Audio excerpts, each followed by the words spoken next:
So the Luka Doncic situation is beyond a joke. Like, it is getting absolutely ridiculous. Like, it is beyond a joke now. It's not one of these things where you're like, yeah, Luka is like, Luka doesn't play defense and that means he can't be any good. Like, we're now at the stage where Luka Doncic is literally getting like slander from people who have changed the rules on a yearly basis. They changed the entire rules. And you might be saying, you always have to play defense to win MVP. You do realize who was one of the biggest proponents for James Harden winning MVP, right? An unpopular opinion, Luka Doncic is at worst an equivalent defender to James Harden. I'm not saying he's better on defense than James Harden, because that might not actually be the case. I'm going to be honest, that mightn't be the case. But he is at worst an equivalent defender. Because I think Luka Doncic, again, leads them all steals per game. Steals aren't defense. Just like Iverson wasn't a good defender because he got steals. Just like Steph's not a good defender because he got steals. Just like Magic wasn't a good defender because he got steals. Steals are not defense. I understand Luka Doncic is even if you're looking at him as at the most favorable, metrics will say he's slightly above average. The reality is, because of who he guards, he's probably slightly below average. When Luka locks in, he is a 50th percentile defender. And that is the most generous way of looking at it. As was James Harden. When Steve Nash locked in, he was a 30th percentile defender. Luka Doncic is a much better defender than both versions of MVP Stephen Curry, by the way. I don't think he's a better defender than Steph at his peak on defense. I think he's better than both versions of Stephen Curry to win MVP. I think, in general, we're looking at a situation where he's just getting straight up disrespected. Being like, you need to play both sides of the ball for 8 months. By the way, Shea is a above average defender. Like, if Luka's a 4 to 5 out of 10 defender, Shea's like a 7 out of 10 on defense. I'm sorry, like, he's what, the 5th best perimeter defender on his team? And I'm not saying that there's not levels between it. There is. Shea's a much better defender than Luka Doncic.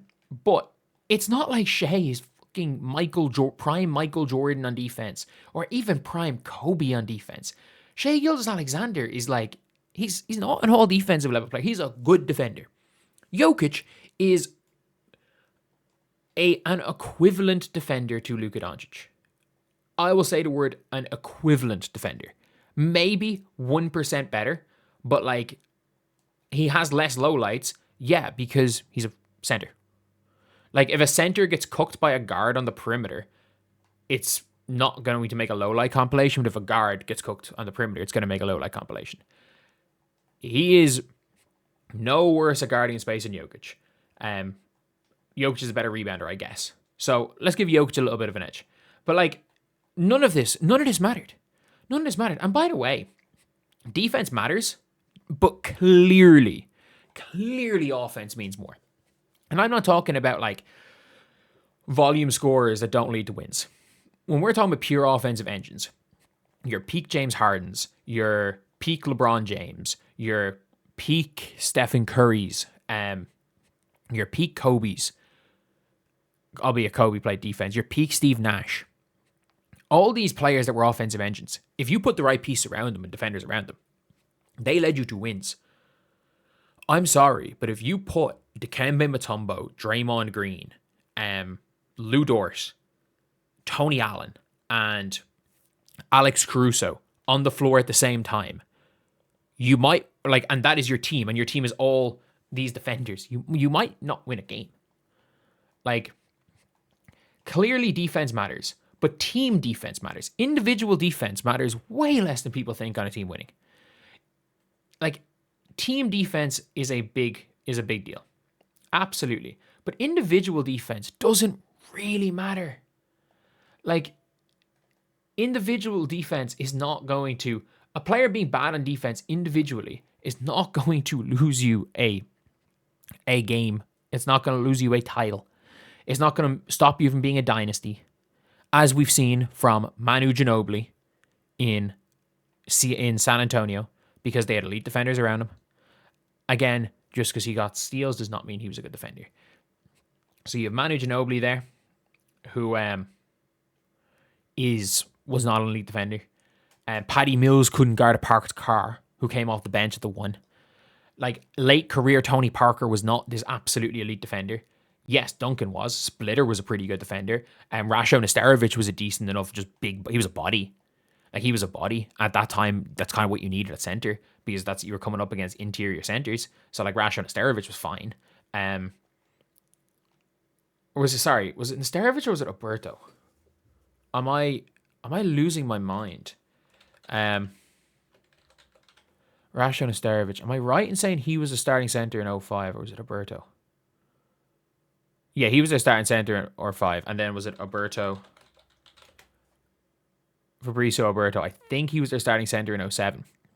Like, when they won their titles, by the way, like, other than with D-Rob, they had Rasho Nesterovic, Thiago Splitter, and Fabrizio Alberto. They were the starting centers for the San Antonio Spurs when they won 3 titles. And it's funny because, like, people always just think, oh yeah, you know, slow-footed equals bad in defense. I've actually heard people say that Boris Diaw was actually an elite offensive player, but he was actually a terrible defender. Boris Diaw was the 1A, 1B LeBron stopper on those fucking Spurs teams. Like, he actually stopped LeBron. Like, if Kawhi wasn't guarding LeBron, it was Boris Diaw, because Boris Diaw just had that grown man strength, and was hard to move, and he was just like, he just anticipated everything LeBron was going to do. He just got in the way and made nothing easy for him, even though he wasn't in any way decent shape. But Rob the Finals MVP, by the way. But it's funny because this is somebody that was all for Harden winning MVP, and now it's, oh, you got to play both ends for this amount of months. Are we being real here? Like, then why was LeBron not MVP in 2018? Actually, LeBron didn't play defense in 2018. What are we talking about? He just had to do too much on offense. Then why was Harden? He didn't play that year. Who was the MVP? Fucking Anthony Davis was third MVP. Why was Anthony Davis not the MVP? Why was AD not MVP? It was the year Kevin Durant played defense, and there was talk about Kevin Durant making an all defensive team. Why did KD not win MVP?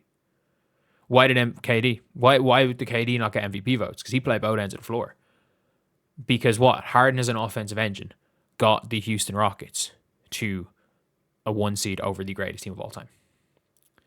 It is as simple as that. Like, it doesn't get more, like,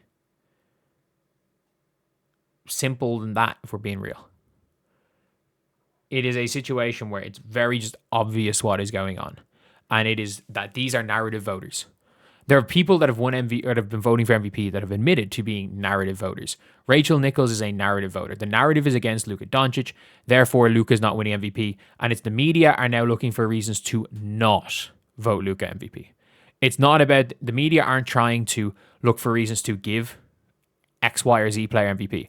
They're looking for reasons to not vote Luka Doncic MVP. And the reason they're looking for reasons to not vote Luka Doncic MVP is simply put because the narrative in the media has been so negative against Luka Doncic the entire year that they don't want to admit they were wrong. So now they're looking for reasons to not vote Luka MVP. And I'm telling you this right now, Luka Doncic might not make the All-NBA first team. Luka Doncic, every single person that has averaged 33 points per game on a 50-plus win team has either won MVP that year or was defending an MVP and they didn't believe, and was second in MVP voting. Was defending an MVP and was second. So they lost out on voter fatigue. They either won the MVP of the year or lost out on voter fatigue. Luka Doncic is about to do it twice. Luka is about to do it twice. And by the way, Luka is going to end this year with 0 top 2 MVP finishes. 0. There is nothing Luka can do. The Lakers could go 82-0 and Luka could average a 50-point triple-double and the media will not vote him MVP. Because they will continually move the goalpost. It doesn't matter who it's for.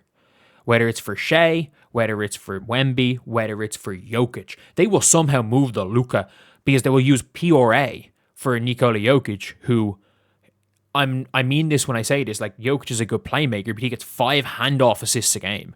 Like, any center offensive hub can average 8-9 assists a game off handoffs based on the NBA rules. And I love Jokic. I think he's the best player in the world. But he's not had a better season than Luka Doncic. Just like he didn't have a better season in 2024 than Luka Doncic. He absolutely did in 2023. And by the way, I think it's revisionist history not giving Joel Embiid that MVP. He deserved it. But especially because late on in the year, Jokic was low managing and Joel Embiid was looking for that MVP, was gunning for the MVP. But like Luka has had the best individual season. Like if you took Luka off the Lakers, they are a lottery team. They're not even a play-in team. If you took Shea off the Thunder, they might win 45 games. Maybe like they might be a top 6 seed. And I mean this when I say this. I might be undershooting top 6 seed. They might legitimately be a top 4 seed. They might have won 50 games. Yes, they wouldn't win 60. They might win 50. Like Luka has been the most impactful player, and it's not even a question. But the media ran with the Luka Doncic is a fat waste of space who only cares about his stats, and they bought into that narrative. And that's the thing with the media narratives. Just like all like white voters were scared to vote for Nikola Jokic in 2023 because Joel Embiid. Because Kendrick Perkins branded everyone who voted for Jokic over Joel Embiid the previous 2 years as a racist. At the end of the day, these media narratives decide the MVP. The MVP is not, again, with why Luka Doncic. And by the way, Luka Doncic, I think, won 3 less games than Shea in 2024. And didn't get, I think he got 4 first place MVP votes. And Shea got 20 because, Shea leads to winning. And the Dallas Mavericks were a significantly worse team than the Oklahoma City Thunder that year. And then the playoffs, Luka on one knee, albeit he didn't actually knock out the Thunder. He was decent in that series, him and Kyrie. That was the PJ Washington Magnet Ball series. But he beat freaking Minnesota by himself. But anyway, yeah, that is the video. I'm just annoyed. I'll see you guys.